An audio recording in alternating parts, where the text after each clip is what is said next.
atual recente de se tentar extirpar isto. E, por outro lado, conflitos regionais, você deve ter visto, seja na região do Uyghur, a região do oeste muçulmana. Eu fui 3 vezes a Beijing, a última vez também com volta e outros Vitor aqui.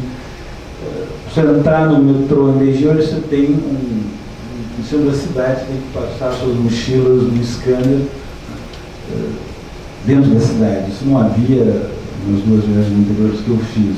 Muito fruto desse terrorismo muçulmano, de alguns muçulmanos, a questão com o Tibete e, obviamente, a questão de Hong Kong, que vocês estão acompanhando pelos jornais, que mostra um pouco aquela ideia do governo chinês de um país, 2 sistemas, né, que está um pouco em tensão hoje, e claramente no horizonte a questão de Taiwan, né, que vai ser, de algum modo, pensada nesses termos. Os sociólogos, que têm vindo, até queria convidá-los, agora em novembro vai ter a professora Lin Chanli, da Academia Chinesa de Ciências Sociais, vai ficar uma semana no Leilé, dando conferências. Então, todos eles mostram, trabalham mais ou menos nessas 10 categorias, né, de uma estratificação social, portanto, muito mais complexa do que antes de 30 anos atrás, onde você podia pensar operários, camponeses, quase administrativos e intelectuais. Agora você tem pelo menos 10 estratos socioeconômicos com diferentes critérios, mas administradores públicos e sociais, gerentes, empresários, profissionais técnicos, funcionários ou empregados, industriais e comerciantes individuais, empregados administrativos, trabalhadores industriais, trabalhadores rurais e camponeses, semi ou desempregados. Ainda a maioria são trabalhadores rurais e camponeses, e evidentemente, em termos de oportunidades educacionais, trabalhadores rurais e trabalhadores urbanos e camponeses têm menos possibilidades em relação aos setores das altas classes médias, no sentido que há também lá uma desigualdade no acesso a oportunidades educacionais, principalmente no setor universitário. O professor Li Peilin, que já esteve aqui no Congresso de Sociologia nosso, que é o vice-presidente da Academia Chinesa de Ciências Sociais, publicaram um livro que a professora Sônia Valengeira escreve. Eu acho que esse quadro mostra muito bem, nas áreas rurais você tem uma pirâmide social, uma base enorme, né, 77%, para 2005 é o dado, e nas áreas urbanas você tem uma certa, vamos chamar isso de formato de azeitona, né, uma estrutura social, socioocupacional que é um pouco mais dispersa, vamos chamar assim, né? Mas isso mostra claramente, primeiro, a divisão entre cidade e campo, a maior problemas de pobreza, talvez a miséria que tenha sido extirpada, a pobreza persiste, muito mais nas áreas rurais, e nas áreas urbanas, eu vejo ali 20% de trabalhadores agrícolas, na verdade são os migrantes com 300 milhões de migrantes, trabalhadores migrantes que vêm e vão, e que, principalmente a parte deles, não sem qualificação.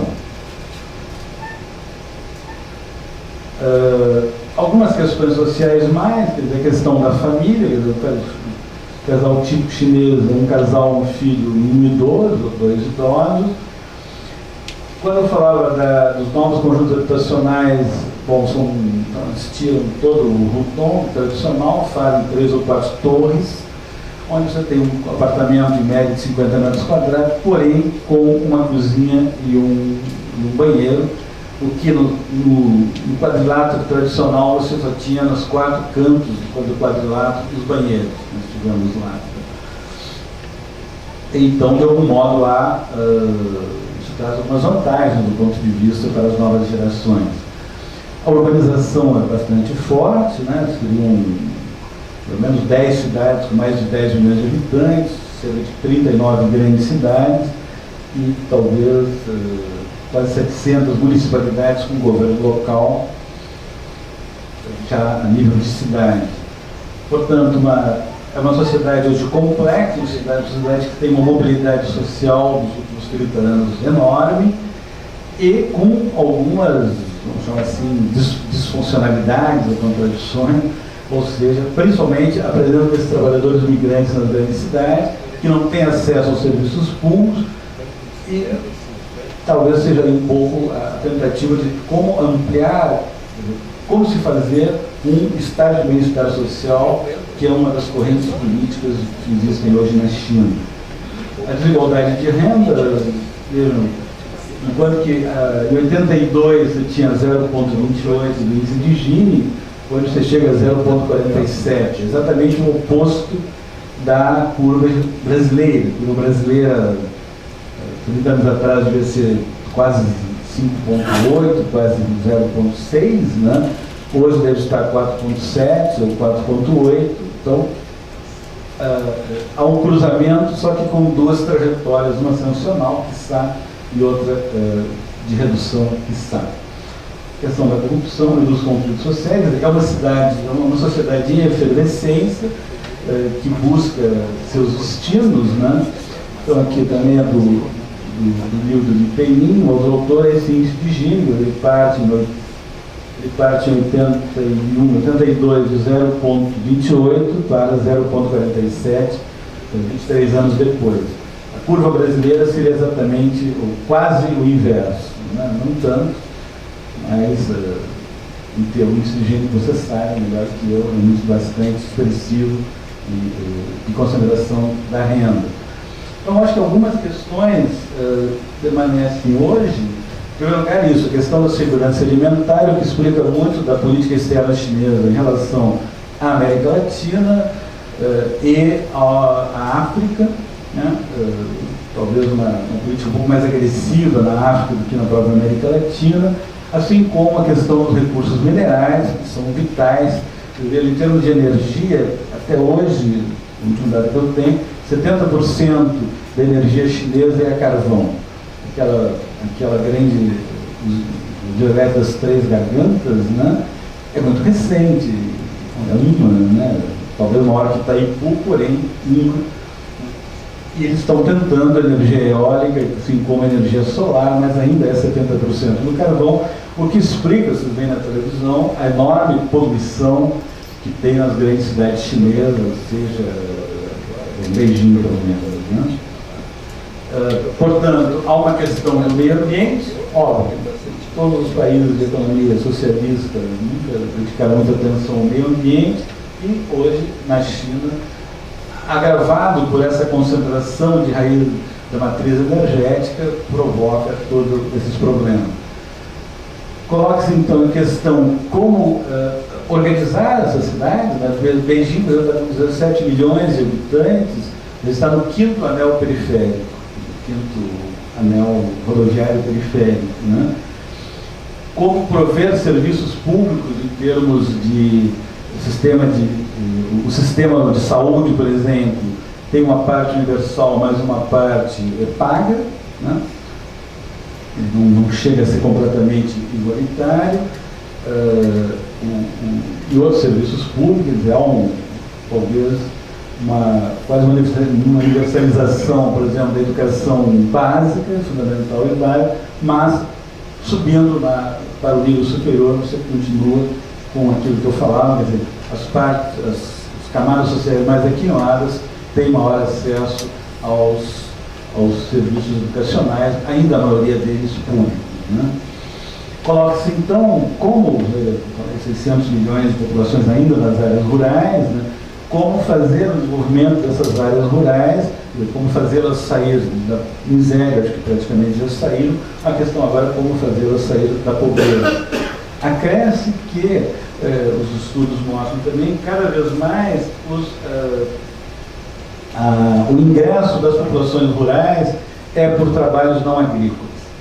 Então, por distintos modos, seja por indústrias locais, seja por serviços, uma parte, talvez mais um detalhe, um pouco mais, da renda desses setores vem de um trabalho não agrícola, né?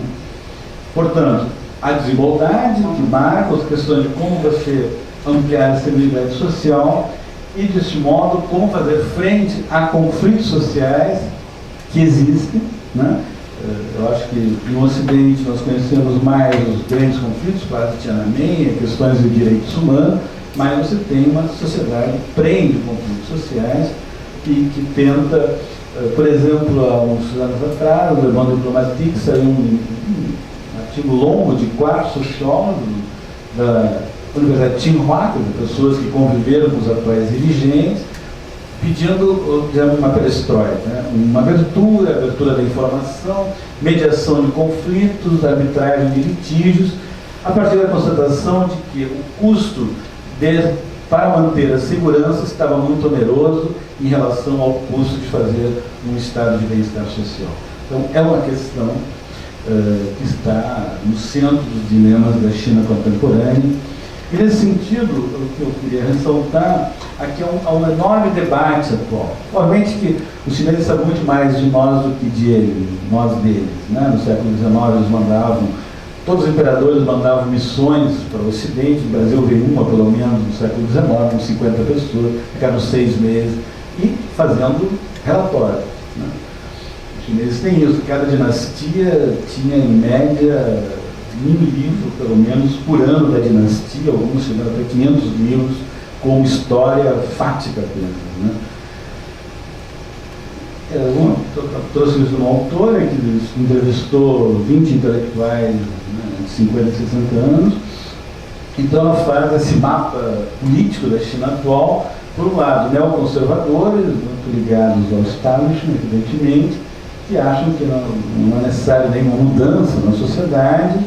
Por outro, liberais, que interessante, há um enorme trânsito de volta de professores teve um intelectual chinês que publicou livro com uma Gabriela Unger, né, em Harvard, outros que foi professor na MIT, então, que estão voltando, ou mantendo, né? Então, os pensadores ocidentais são traduzidos no século XIX, né? Hoje a gente traduzem até Foucault, Bourdieu, etc. Uma corrente liberal diz, não, nós temos que realmente trazer para a China um sistema de democracia americana, com voto universal, liberdade partidária, etc. Uma nova esquerda que exatamente aposta na ideia de se fazer um estado de bem-estar social, né, de um pouco desenvolver uma democracia social de modo ampliado.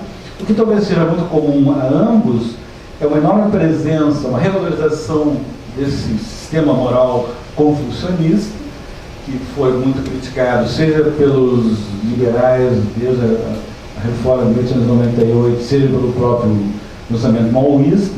Ele renasce, né, o confucionismo, como ideologia de Estado, a ideia de uma sociedade da harmonia, falamos nos documentos, e também esse nacionalismo, que evidentemente é uma resposta a um século de humilhação pelas potências imperialistas. E aí um debate, desde que você não crítico para o comunista, você pode publicar na China, alguns publicam em Hong Kong, mas em todo caso, o próprio Partido Comunista ouve todas essas correntes, e há um debate, né? E,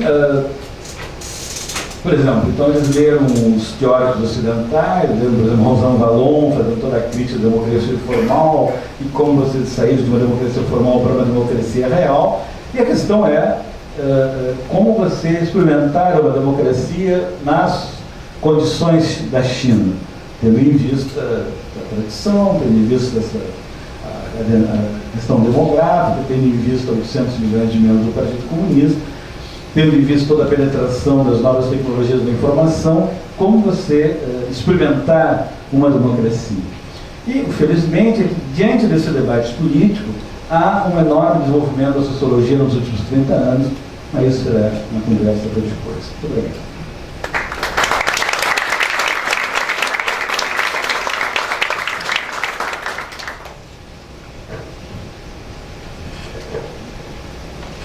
Pedir uma ajudinha técnica do professor Vicente, porque eu não anotei a minha apresentação, não vou conseguir enxergar ela ao mesmo tempo que eu... Bom, em primeiro lugar, agradecer o convite. CAT, da FEE. Acho que é muito importante esse intercâmbio da FEE enquanto um espaço de reflexão com quem está na linha de frente do governo, trabalhando, e com a ILEA, que é a nossa Universidade Federal, porque esse debate sobre a China é um debate profundamente contemporâneo e importante para nós no Rio Grande do Sul. E o que eu vou tentar fazer aqui é um pouco resumir a abordagem que o governo do Estado está adotando e que justificou a nossa opção por estabelecer um conjunto de relações com a China, que vai muito além de simplesmente uma visita à China, e que vai muito além simplesmente de um parceiro a mais que a gente estabelece relações comerciais e institucionais, mas que se enquadra dentro de um contexto maior, de uma estratégia de desenvolvimento do Rio Grande do Sul, e isso que justificou a nossa iniciativa de fazer uma missão para a China, de receber, de promover uma semana inteira de atividades com delegações chinesas aqui, e de buscar manter um trabalho bastante sistemático de cooperação com a China. Então... Não, eu posso sentar, tá, eu vou olhando ali, não tem problema. Então, assim, eu vou basicamente tentar, em poucos minutos, explicar por que a gente optou por estabelecer essa relação com a China, quais são as oportunidades que essa relação coloca para o Rio Grande do Sul,